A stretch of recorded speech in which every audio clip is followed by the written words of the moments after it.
you've been studying this concept called Sisu for a very long time. I was wondering if you could tell our audience a little bit about this concept. Sisu is about 500 years old, and what they often say is that you can't understand Finland or a Finn if you don't know this word, Sisu. The word comes from word sisus. It literally means the inside or the interior. And what it denotes is this kind of very deep fortitude. I would call it the fire in the belly in the face of adversity.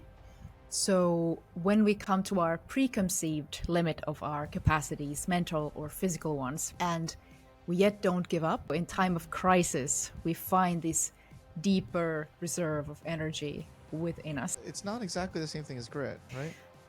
No, all these concepts are, they're in the same family. Sisu, it's not about the long distance goal, but it's actually in a moment when we feel that we are at the limits of our perceived capacities.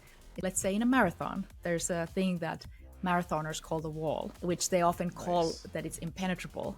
But yet most of the people who start the marathon, they finish. So Sisu is what I would call embodied fortitude instead of mental fortitude. Our body works with our mind and our emotions. For example, our gut microbiome, where this microbiome, through this unconscious process, influences our responses to stress, to pain, to our emotions.